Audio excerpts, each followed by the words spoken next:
What's up guys, Sam Rebels Off-Road. We are going to be unstucking the rear axle on our Kawasaki KRX. Yep, that's right. We have that classic stuck rear axle. So we're gonna be tearing apart the transmission and some other things in the following videos, but the first step is to remove the rear axle. Now this is a quick, simple fix. It really only needs 3 tools for the job, and we're gonna get into it right now. Hey, is this Jake from State Farm?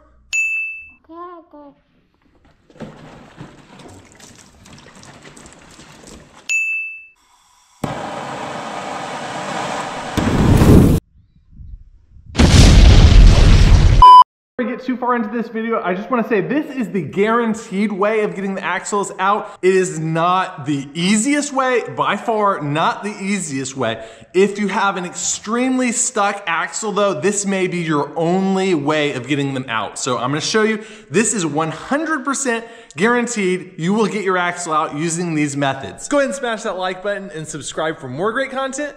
Let's get into it. All right, so we're gonna go over some of the tools that we're gonna be using in this extraction process right now. All right, so we will start over here. First, you're gonna need a drill. Now, battery drill will work. The corded one is, a little bit more reliable. Don't have to change out the batteries a bunch. You need a tap with a nice arbor, something that you can have an extension on. This one works because it has this hex head on it that we can put our socket wrench on. Have a 17mm open-ended wrench. That is for the radius rods. Have a matching 17mm socket for those radius rods. Have a 19mm. I'll talk about that in a minute. Also have a 36mm. That's for the axle nut. Very important. Also have this 14mm deep socket. That is for the calipers, that caliper bolt. Also have a variety of drill bits. So these ones are just kind of for stepping up in size. Have a 1/4 inch here. I'm not sure what size that one is. Have a 1-inch hole saw for bimetal hole saw. This one is a Milwaukee hole dozer. That one works pretty well. Need that for sure. You could also go with a 1 1/8 hole saw, but 1-inch one works really, really well. So I just suggest getting the 1. This one is a 27/64 drill bit. That is what the tap calls for when you're drilling it out to be tapped. We need this grade 8 1/2-inch bolt. This one is 4 inches long. It can either be 13 threads per inch or a finer thread, but this one matches the tap here, which is a 13 threads per inch. This one's gonna be your more common tap, so that's why I went with that size. However, fine threaded will work just fine. Just make sure you get the right one to match. So this one is 4 inches long. You could go with 5 inches or 6 inches, but it needs to be fully threaded grade 8. That's very, very important. But 4 inches is the minimum that you want to have. That's what she said. Also have a flat blade screwdriver. This is just for generally prying things, light duty prying. Have a BFH. This one is a 4 pounds mini sledge. Definitely need something heavy duty like that. Crow's foot. I'm using this as a center punch. Need something as a center punch, heavy duty. This one actually bent on me a little bit in the process, but if you do what I end up doing in the end, it probably won't bend on you. That's only like $3 at Harbor Freight, so not a big deal. Adjustable wrench, always handy to have. I'm not really sure what I use this for, but you can substitute that for other bolts and stuff in the area that you need to get off. Pair of needle nose pliers. This one has a curve at the end. That's not necessary. This is just to get the cotter pin off of the axle nut, but you'll need something to do that. Not necessary to have needle nose pliers to do that, but that does definitely help. Also, need a heavy duty impact. This one is Milwaukee. This one is one of the lighter duty ones. This one actually was not up for the challenge. Had to end up borrowing one from a neighbor. But you need one that's over 750 foot-pounds of torque. So that's a heavy duty impact. And this one is only about 300 So go with like the fuel if you're into Milwaukee, or you know, one of the bigger DeWalt's, or use an Air one like what we ended up doing. And then last but not least, your favorite adult beverage. I'm going with coffee because it's early in the morning, but you can go with, you know, your favorite, mix it up a little bit. We'll have probably a celebratory other adult beverage later on once this is all done. All right, so the very first thing you're gonna wanna do is go ahead and remove the tires and remove some of the suspension components to get access to the rear axle. So we've gone ahead and done that. We've undone the bolts on 2 of the trailing arms. We took off the brakes, rotated the knuckle out of the way, and removed the axle part. Then we gave it a few tugs. This axle has been giving us problems. Actually, when we gave it a few tugs, it actually kind of just exploded and all the balls went everywhere and stuff like that. So we got it down to the cup. You're gonna do the same thing on the other side, and we gave this one a few good tugs as well.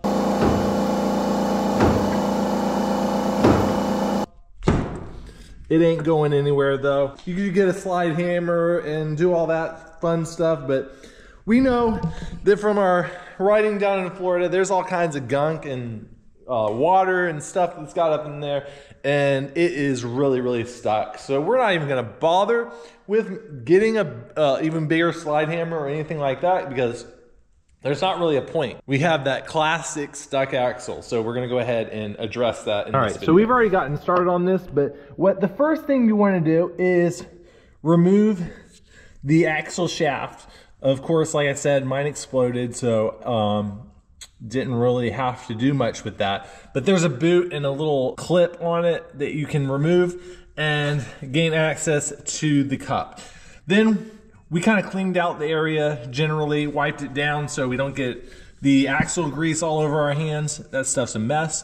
Then we used this center punch and carefully put that in the center of the axle cup and gave it a tap. That's the start our drilling. See, we've already drilled it out to a 1/4 inch drill bit, and you gotta be very careful, keep it centered in that cup and keep it nice and level in that cup so that it drills through the back side of that axle shaft straight. So you can use battery drills, and we did at first. However, you're gonna go through a lot of batteries. This is gonna be a slow process of drilling it out, and you're gonna step up in size each time. So we actually are gonna be using a cheap corded drill for the rest of this drilling. Continue to step up the drill bit size until we get to our final dimension, which is the size for a 1/2 inch tap. So we're gonna be using that 27/64 drill bit size, so then we can tap that hole and put a bolt in it. Now, another thing I like to use is this tap magic for the drilling and also for the tapping, because you wanna make sure your drill bit doesn't get hot to prolong the life of the drill bit, and so that helps. But if you don't have that, you can also use like WD-40 or PB Blaster or some just regular oil, cutting fluid, anything like that, just to lubricate will help.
All right, so now we have our hole drilled for our tap, and unfortunately it doesn't appear that my normal tap handle will reach down in there, so I'm gonna have to go find a socket. So I'm gonna have to find a socket or something to clip this guy on. This is what I came up with. It is a 9mm 6-point socket, an extension, and then on my extension wrench.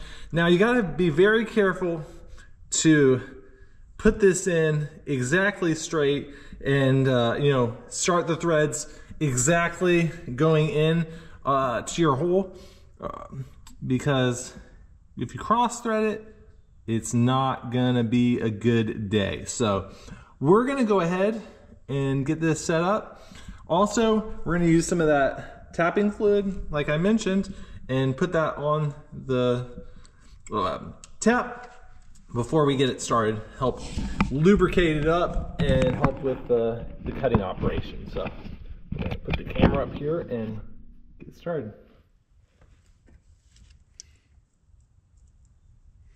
I'm gonna be very liberal with this application of cutting fluid, because this is gonna be, makes it easy.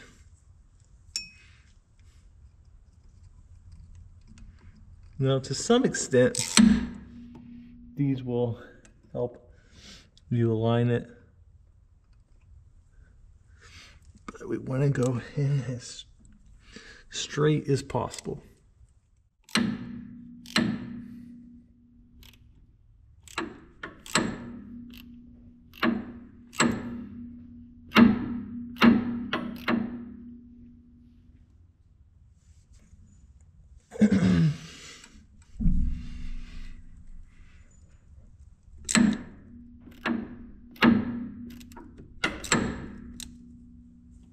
A few moments later.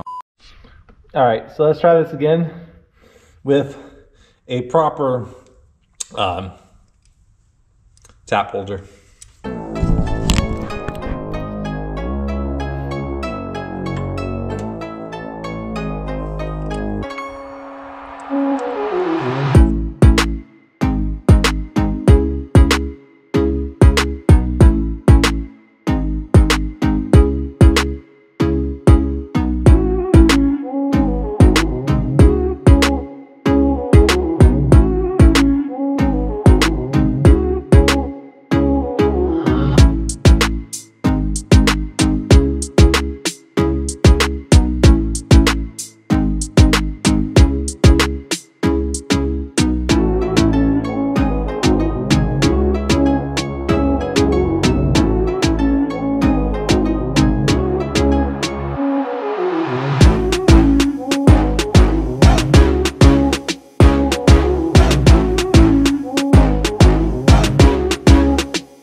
So something you're going to want to do, even before you start tapping, is spray inside the hole that you drilled in the cup with PB Blaster. And it's best if you can even leave it in overnight, but you want to fill it out until it starts running out the other side. And you can do this multiple times over the course of a few days.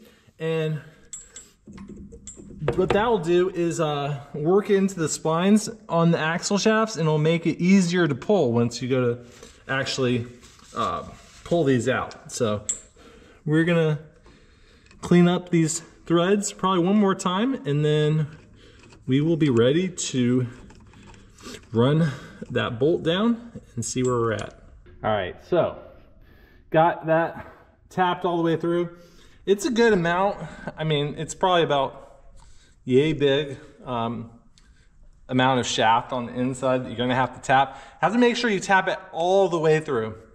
And then you get you one of these. This is a 4-inch grade 8, 1/2, 13 threads per inch. And it's gotta be grade 8. Don't cheap out and get like all thread or grade 5 or anything like that. You run the risk of the threads being too soft and just stripping out all that work you just did on the threading of the axle shaft. So also, the other thing I didn't mention is for your tap and your drill bit, don't skimp out on that. Don't use a cheap Chinese set, because if that tap breaks off there, you are going to be in a world of pain. I mean, because the other way of getting this out is to drill and hit the other axle from the inside. And if you have a stuck hardened tap in the way, you can see how that'd be difficult. You'd have to drill out that tap as well, and that's a pain. I've done that before, not on axles like this, but in other machining operations, and that is not any fun. So we're gonna go ahead and put some oil on this, get it lubed up so it'll slide in there nice and tight.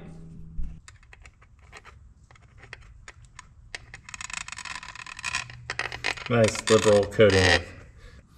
Now, you should be able to thread this in by hand for most of the way. That's how we'll know if we got a good thread tap on there. This particular bolt will take a 19 millimeter. So we'll just go ahead and put that socket on there, down the rest of the way. I just remembered we have one more tool I forgot to mention.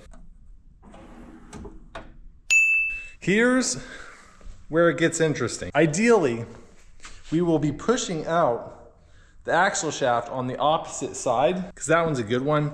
The one that we drilled and tapped obviously is bad now, but it was the one that was slinging axle grease and all that fun stuff beforehand. Hopefully, fingers crossed, we push out the good one, because then there's a trick to get the other side axle cup out where we don't have to damage the good one. One of the things that people really don't account for is perfectly aligning the axle shaft straight out of the housing. When they go to pull it, when they use a slide hammer, when they beat it from the inside, all of those have to be exactly perpendicular to the housing. And so it'll push straight out. That's the only way that axle is gonna come out, is straight out. Any little angle is gonna dramatically increase the amount of force it takes to get that axle out. And the other thing people really don't account for is how much hair restoration surgery costs. Since we want this one to come out, I am going to rig something up so it holds it exactly straight out of the housing. Because we're gonna be applying force from the other side, we're gonna go ahead and strap it up so I don't need to hold it from this side and wrench down on this one. If you have a hand, you know, someone can be holding this axle perfectly straight, and even, you know, putting a little bit of a slide hammer on this axle, or, you know, yanking on it like this, that would help. But I just have my own two hands today in the shop, and so this is what we're gonna do.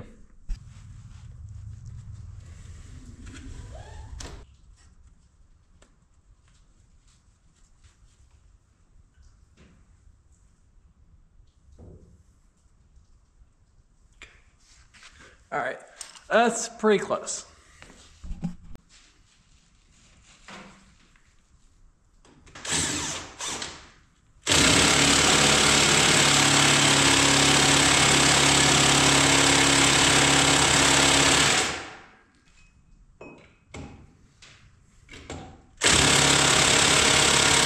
A little longer than a few minutes later.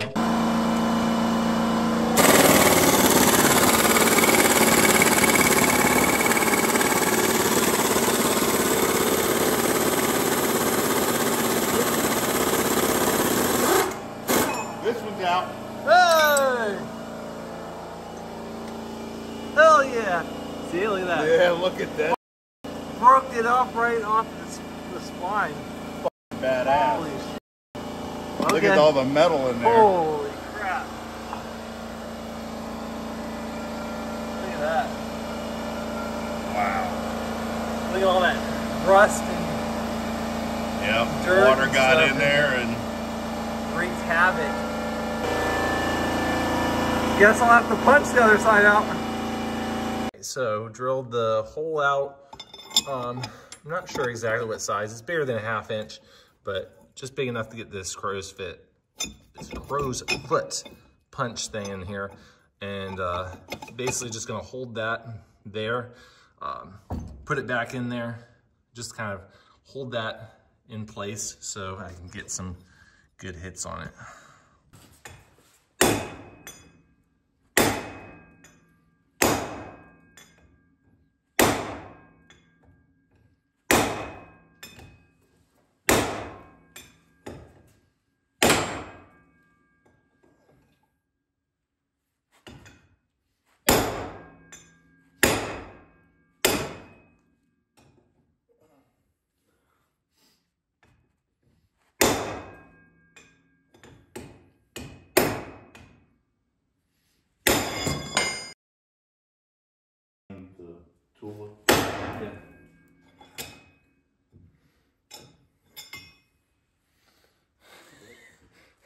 oh yeah, it's moving there. Well, that absorbed all the energy. it's kind of domed to the top. All right, so after hitting that crow's foot over and over again with the 4-pound hammer and it not budging, we just decided that it's probably best if you have really stuck axles like what we do to go ahead and sacrifice the other axle as well to get it out. So the best thing that you can do is to drill it out. I have these 2 drill bits. These ones are gonna be good. This is 1 inch and this is, I believe, 15/16 or something like that. These are gonna be best. However, I know a lot of people don't have this large of drill bits and probably don't wanna go out and buy them specifically for that. So what we're gonna be using is a 1 inch hole saw. And actually, probably 1 1/8 inch would be better. We have 1 1/8 inch hole saw, but we're gonna go ahead and use this 1 inch hole saw because I know a lot of you will have the 1 inch hole saw and this should do the trick. So I'm gonna go grab the other axle so I can show you what we're gonna do. So this is the axle cup that we already destroyed. You can see it sheared off the splines there, but you can see where the C-clip rides in that little groove. And so what we're gonna do is we're gonna put this in to the hole where this one came out, and we're gonna try to keep it centered, and we're gonna drill and take off this material here until the C-clip can pop out. And it doesn't take a lot. I mean, this is only about 1/8 of an inch deep into that groove. And so this should go real quick. And this hole saw will do the trick. Now those bigger drill bits obviously will also do the job, but we're gonna use this hole saw.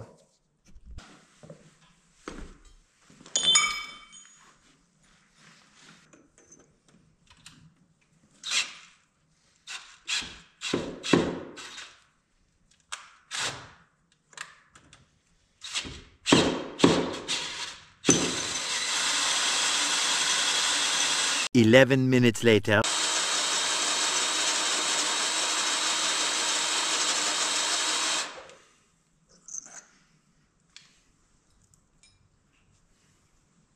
if you can see in there, but I got a little bit more than 1/8 inch cut off of there. So what I'm gonna do is set back up that cup with the crow's foot, and it should come out now. So let's go ahead and get that set up. Not sure if I mentioned, but I went ahead and put this up on a strap just so it comes out straight and is supported. So that's why I have it like that. But we're gonna go ahead and get this guy out.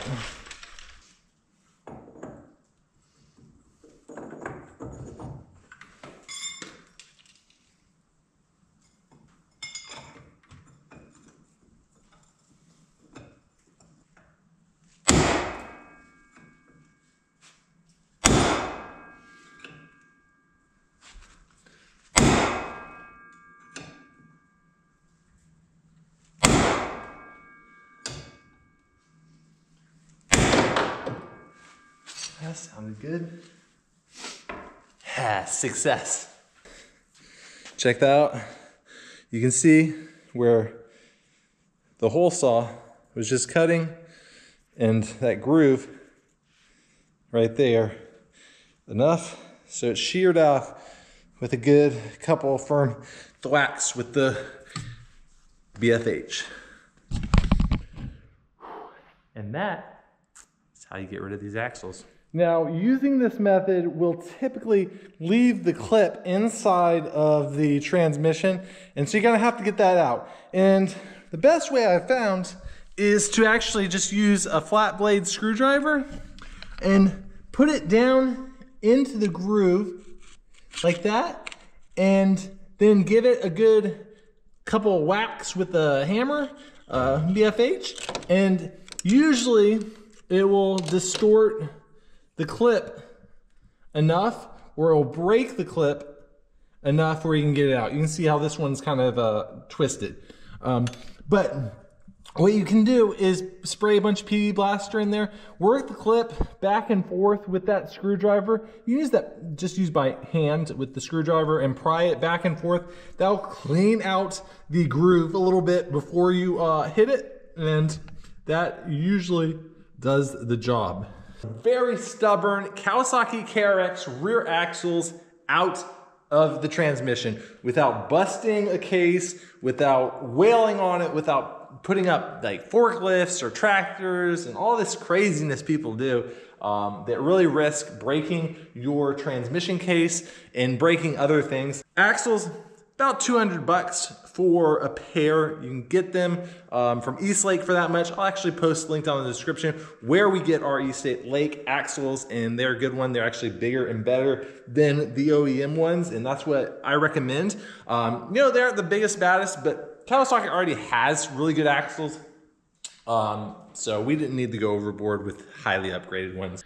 Now, I know there's a lot of talk about how do you prevent the axles from getting seized up, and I think it has a lot to do with the conditions you ride in.